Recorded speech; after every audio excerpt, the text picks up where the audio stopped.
అధ్యక్షత వహించిన మన నంద్యాల పార్లమెంట్ అధ్యక్షులు మల్లెల రాజశేఖర్ గారికి, అలాగే ఈ కార్యక్రమానికి ముఖ్య అతిథిగా విచ్చేసిన నంద్యాల పార్లమెంట్ ఇన్ఛార్జ్ మాండ్ర శివానందరెడ్డి గారికి, అలాగే గురించి కూడా ఈ గ్రామంలో సమస్యలు చాలా వరకు రైతుల దగ్గర బినామీ రైతులని ఏర్పాటు చేసుకుని పొలాలు లాక్కోవడానికి మన ఎమ్మెల్యే గారు కొంతమంది ముఖ్య నాయకులు ప్రయత్నం చేసినారు. ఆ ప్రయత్నంలో అడ్డుకున్నందుకే సుధాకర్ మీద రకరకాల తప్పుడు కేసులు పెట్టడం జరిగిందని చెప్పి కూడా ఈ సందర్భంగా తెలియజేస్తున్నాం. ఏ కేసు పెట్టినా కూడా మనము ఈ రోజు తప్పుడు కేసుల్లో పూర్తిగా హైకోర్టు ద్వారా కానీ అధికారుల ద్వారా కానీ తీసేసుకోవడానికి అవకాశం ఉంటుంది. కాబట్టి మనం ఏ కేసులకు భయపడాల్సిన పని లేదు, ఎవరికి లొంగాల్సిన పని లేదు. మాకు బంధువు అనే కాదు, నా ఇంట ఎవరు రాజకీయంగా ఉండి మా ఇంట ఎవరున్నారే వాళ్ళే మాకు బంధువులు. నాకు రక్త సంబంధం కాదు. నేను ఎంత చేస్తున్నా మా కోసం, కుటుంబం రాజకీయం కోసం, పార్టీ కోసం పనిచేసే వాళ్ళే మాకు బంధువులు. కానీ ఎవరో అప్పటికి వచ్చి పనిచేసేటోళ్ళం కాదు. అట్లా చేయటం మాకు ఎందుకంటే మొదటి నుంచి కూడా నాకు నందికూరు తాలూకాలో కూడా అన్ని గ్రామాల్లో నాకు శివానంద గారికి బంధుత్వం ఉంది. మా 2 కుటుంబాలు కూడా ఇప్పుడు కాదు 3 తరాల నుంచి ఉన్నాయి. అయినా కూడా మా ఇంట ఉన్న వాళ్ళకి మేము చేస్తూ వస్తున్నాం తప్ప ఎక్కడ కూడా ప్రజలు ఎవరైతే ఉన్నారో ఆ ప్రజల కష్ట సుఖాల్లో ఉంటాం, వాళ్ళకి తోడు నీడగా ఉంటాం. ఆ గ్రామ అభివృద్ధి కోసం అన్ని రకాలుగా మేము ఎప్పుడు ఉంటాం.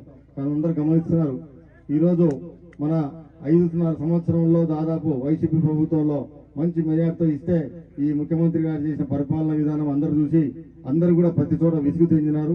విసుగు చెంది పార్టీ మారుతున్నాము అనేటోళ్ళ ఎన్నో రకాల ఇబ్బంది. ఈ రోజు సుధాకర్ రెడ్డి ఈ రోజు నేను అనుకునేది కాదు, దాదాపు సంవత్సరాల కిందటే మేము ఇద్దరు కలిసి మాట్లాడుకున్నాం. అన్న ఈ విధంగా ఉంది, ఎమ్మెల్యే వాళ్ళ ఇబ్బంది ఉంది అంటే ఎన్నాళ్ళు ఎదుర్కో ఏదైనా కానీ హైకోర్టు ద్వారా తెలుసుకుంటూ చూద్దాం, తర్వాత నిదానంగా మనం అందరం కలిసి ఒకటే పార్టీకి వచ్చి మనం అందరం కలిసి చేసుకుందాం చెప్పుకోవడం జరిగింది, కలిసి మాట్లాడుకోవడం జరిగింది. సుధాకర్ రెడ్డితో పాటు చాలా మంది ఈ మండలంలో, సుధాకర్ రెడ్డితో పాటు మండలంలో చాలా మంది వచ్చే వాళ్ళు ఉన్నారు. కార్పొరేషన్ లో కూడా చాలా మంది సుధాకర్ రెడ్డి నడిచే వాళ్ళు ఉన్నారు. ఆయన అన్నట్లు ఖచ్చితంగా మనకు మంచి మెజార్టీ తెచ్చించడానికి సుధాకర్ తో పాటు మీరు కూడా భాగస్వాములు అయ్యి రేపు పాండ్యంలో చిరుతమ్మ గారిని మంచి మెజార్టీతో గెలిపించడానికి మీరందరూ కూడా సహకరించాలని చెప్పేసి నేను తెలియజేస్తున్నాం. మీరందరూ గమనిస్తున్నారు, వాళ్ళు చెప్పేదన్నా అబద్ధాలే. మన ఎమ్మెల్యే గారికి నోరు తెరిస్తే అబద్ధాలే తప్ప ఏది కూడా నిజం చెప్పడు. మనం మొదటి నుంచి చూస్తున్నాం. ఇప్పుడు ఊరకల్లు సర్పంచ్ గారు చేసే అన్యాయాలు, ప్రభుత్వ భూములు చిన్న వాళ్ళందరినీ లాక్కొని మొత్తం కూడా ఆయన కబ్జాలు చేసుకుంటూ ముందుకోవడం జరుగుతుంది. దాదాపు ఆ ఊరు జనాభా వచ్చి 1100 ఇండ్లు ఉంటే దాదాపు 1300 పట్టాలకు ఇచ్చినారు. ఎవరెవరికి ఇచ్చినారు అంటే వివిధ గ్రామాల్లో వాళ్ళు ఎవరైతే నాయకులు ఉన్నారో వాళ్ళకి అందరూ వాళ్ళ పేటలు ఇచ్చి వాళ్ళందరికీ పేట అమ్ముకునే విధంగా చేసుకుంటూ పోతున్నారు. కేవలం వైసీపీ నాయకులు దోచుకోవడానికి, ఏ విధంగా ప్రభుత్వ సొమ్ము దాచుకోవడానికి ఎన్ని రకాలుగా ఇబ్బంది పెడుతున్నారు చూస్తున్నారు. ఈ రోజు మనం చెక్కునాల విలేజ్ లో ఎండోమెంట్ ల్యాండ్ ఉంది, దాదాపు 18 ఎకరాలు ప్రతి సంవత్సరం ఎవరెవరు రైతులకు గుత్తకు తీసుకొని వాళ్ళు ఉండేవాళ్ళు. కానీ దాన్ని జయభారతి స్టీల్ ప్లాంట్ కి మట్టి అవసరం ఉందంటే రాత్రులు ఇష్టానుసారం దూరం జరిగింది. అలాగే కొమ్ముల చెరువు కూడా ఇష్టానుసారం దొరికి అక్కడ రైతులకు కూడా నీళ్లు పారే విధంగా లేకుండా దాన్ని మట్టి కోసం కేవలం వీళ్ళు డబ్బు సంపాదించడం ఎట్లా అనే ఆలోచన మన ఎమ్మెల్యే చుట్టూ ఉన్న వాళ్ళకి తప్ప ఈ కబ్జాలు చేయడం తప్ప వేరే ఆలోచన లేదు. గ్రామ డెవలప్మెంట్ విషయాలు కానీ, ప్రజలకు చేదోడు వాదాలు ఉండవని కానీ, ప్రజలకు సహాయం చేయాలనే ఆలోచన వాళ్ళకి లేదు. కాబట్టి మనం ఎప్పుడున్నా మన ఇంట ఎవరున్నా వచ్చినా సుధాకర్ రెడ్డి గారికి కానీ మీకు కానీ మేము ఎప్పుడు ఎంట ఉంటాం. నా సోదరుడుగా నేను ఖచ్చితంగా చూసుకుంటానని చెప్పి తెలియజేస్తూ వీరందరూ కూడా 2 గ్రామాల నుంచి కూడా 500 కుటుంబాల పైన ఈరోజు పార్టీలో చేరిన ప్రతి ఒక్కరికి కూడా పేరు ఉదయపూర్వక ధన్యవాదాలు తెలియజేసుకుంటూ సెలవు తీసుకుంటున్నాను గారికి. అదేవిధంగా మన మాజీ ఎమ్మెల్యే బడిగంపల్లి డీసీ అన్నకు, గౌరవ వెంకటరెడ్డికి, చరితమ్మకు, పార్వతమ్మకు,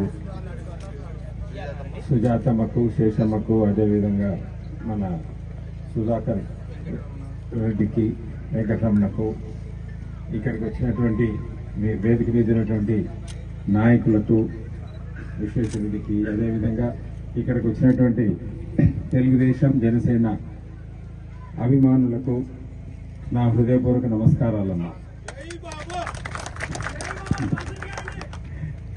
మీకల్లా తెలుసు, ఇంకా 3 నెలల లోపల తెలుగుదేశం ప్రభుత్వం ఏర్పాటు కాబోతుంది. వచ్చే మే నెలలో ఖచ్చితంగా మీకందరికీ మంచి రోజులు వస్తాయి.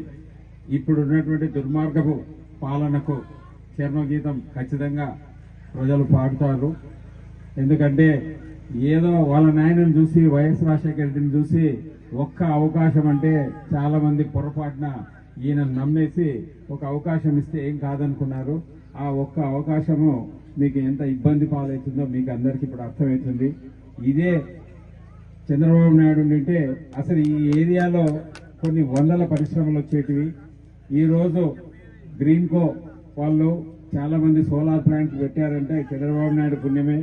ఈ రోజు ఇక్కడ డిఆర్డిఓ ఉందంటే కూడా చంద్రబాబు నాయుడు పుణ్యమే. అదేవిధంగా ఎక్కడ చూసినా కూడా పరిశ్రమలు తీసుకొచ్చి ఉర్దూ యూనివర్సిటీ లాంటివి ఇక్కడనే పెట్టడం జరిగింది. IIIT కూడా ఇక్కడ